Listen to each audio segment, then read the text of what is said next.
Assalamualaikum warahmatullahi wabarakatuh. Perkenalkan, nama saya Sanista Marianjani dari Program Studi Pendidikan Teknik Bangunan Fakultas Pendidikan Teknologi dan Kejuruan Universitas Pendidikan Indonesia. Dalam kesempatan kali ini, saya ingin menjawab beberapa pertanyaan yang diajukan untuk memenuhi persyaratan tuntutan ujian tengah semester ini. Mungkin sekiranya bisa dilangsungkan. Untuk pertanyaan pertama,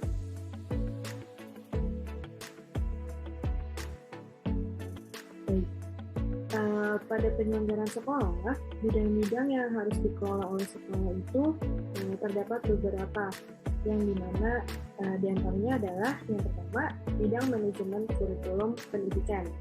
Nah, pada bidang ini merupakan salah satu substansi manajemen utama di sekolah yang memiliki prinsip dasar dalam berusaha agar proses pembelajaran dapat berjalan dengan baik. Nah, bidang ini juga terdapat salah satu tujuan yang didasari atas kurikulum yang harus dapat menjawab kebutuhan para peserta didik. Kemudian yang kedua, ada bidang manajemen keuangan sekolah.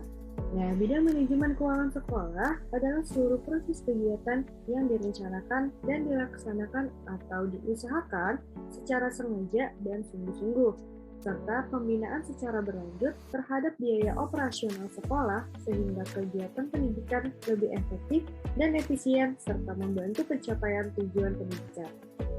Kemudian yang ketiga, ada bidang manajemen kesiswaan. Bidang manajemen kesiswaan yang dimana dapat diartikan sebagai penataan dan pengaturan terhadap kegiatan yang berkaitan dengan peserta didik dari masuk hingga lulus dari lembaga pendidikan yang dinamakan sekolah, mulai dari penerimaan peserta didik, program bimbingan, pengelompokan, program ekstrakurikuler, dan hal-hal lain yang berkaitan dengan peserta didik itu sendiri. Lalu selanjutnya, ada bidang manajemen sarana dan prasarana pendidikan. Nah, bidang ini memiliki fungsi melakukan perawatan fasilitas fisik seperti gedung dan peralatan sekolah lainnya, yang dimana hal ini bertujuan untuk meningkatkan kinerja, memperpanjang usia pakai, menurunkan biaya perbaikan, dan menetapkan biaya efektif perawatan sarana dan prasarana sekolah dalam periode tertentu dan secara terencana. Kemudian selanjutnya ada bidang manajemen personalia. Bidang manajemen personalia adalah aktivitas manajemen yang mengatur mengenai tenaga kerja pada organisasi pendidikan. Manajemen personalia memiliki salah satu tujuan utama, yakni membuat sumber daya manusia yang ada dapat berperan secara optimal dengan mengelola sumber daya manusia yang ada tersebut dengan baik. Lalu pertanyaan kedua, manajemen sekolah adalah penataan sistem pendidikan yang memberikan keleluasaan penuh kepada kepala sekolah atas kesiapan seluruh staf sekolah untuk memanfaatkan semua sumber dan fasilitas belajar yang ada untuk menyelenggarakan pendidikan bagi siswa serta memiliki akuntabilitas atas segala tindakan tersebut. Nah, manajemen sekolah memiliki fokus kepada peningkatan efektivitas dan efisiensi kinerja sekolah untuk mencapai tujuan pendidikan, baik itu tujuan nasional maupun tujuan kelembagaan. Karena keberhasilan manajemen sekolah sendiri diukur oleh prestasi yang berhasil didapatkan. Adapun rincian untuk kefokusan dari manajemen sekolah yang diantaranya adalah yang pertama, ada kurikulum dan pembelajaran. Yang kedua, peserta didik. Yang ketiga, tenaga pendidik dan kependidikan. Yang keempat, sarana dan prasarana. Yang kelima, pembiayaan. Dan yang terakhir ada evaluasi pendidikan. Kemudian, adapun faktor-faktor yang dapat menyebabkan suatu sekolah dikategorikan berhasil dari sisi manajemen sekolahnya. Seperti, yang pertama, ada lingkungan sekolah yang aman dan tertib. Lalu yang kedua, ada sekolah memiliki misi dan target mutu yang ingin dicapai. Yang ketiga, sekolah memiliki kepemimpinan yang kuat. Yang keempat, adanya harapan yang tinggi dari personel sekolah, seperti kepala sekolah, guru, dan staf lainnya, termasuk siswa, untuk bisa berprestasi. Lalu yang kelima, adanya pengembangan staf sekolah yang terus-menerus sesuai tuntunan IPTEK.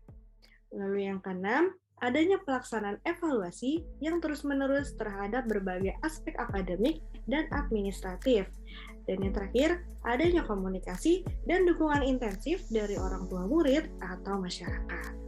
Nah, hal ini dapat dilihat dalam pengimplementasian pada sekolah saya, yang dimana saya merasa sekolah yang pernah saya duduki telah berhasil dalam pembentukan karakter diri saya untuk bisa menjadi seperti sekarang ini, sehingga saya dapat melanjutkan pendidikan tinggi dengan menekuni bidang pendidikan teknik bangunan ini di salah satu universitas terbaik Indonesia, yakni Universitas Pendidikan Indonesia. Nah, maka dari itu, menurut saya hal ini merupakan salah satu keberhasilan dalam mencetak pribadi yang unggul dan berprestasi. Kemudian, untuk yang pertama, kepemimpinan pendidikan. Nah, kepemimpinan pendidikan merupakan kemampuan untuk menggerakkan pelaksanaan pendidikan sehingga tujuan pendidikan yang telah ditetapkan dapat tercapai secara efektif dan efisien. Kemudian, pemimpin pendidikan. Menurut saya, pemimpin pendidikan yaitu adalah kepala sekolah. Karena kepala sekolah adalah orang yang memiliki tanggung jawab sebagai pemimpin di bidang pengajaran, pengembangan kurikulum, administrasi, kesiswaan dan personalia staf, hubungan masyarakat, serta organisasi sekolah di sekolah itu sendiri. Nah, kepala sekolah juga adalah orang yang berkewajiban menciptakan hubungan yang sebaik-baiknya dengan para guru, staf, dan siswa maupun yang lainnya. Kemudian,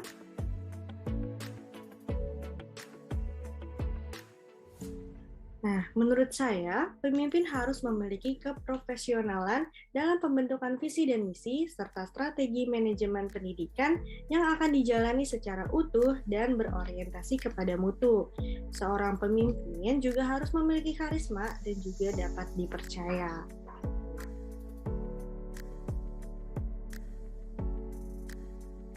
Tentu saja, menurut saya, kajian mengenai pengelolaan pendidikan ini dapat memberikan bekal yang memiliki makna jika saya menjadi seorang guru nantinya. Untuk itu, melalui kajian ini tentunya mengajarkan bagaimana menerapkan kaidah administrasi dalam bidang pendidikan, karena dalam hal ini bukan sekadar mengetahui bagaimana cara mengajar, tetapi saya juga harus tahu bagaimana rangkaian atau cara kerja administrasi dalam bidang pendidikan sehingga dapat melengkapi kemampuan yang saya miliki.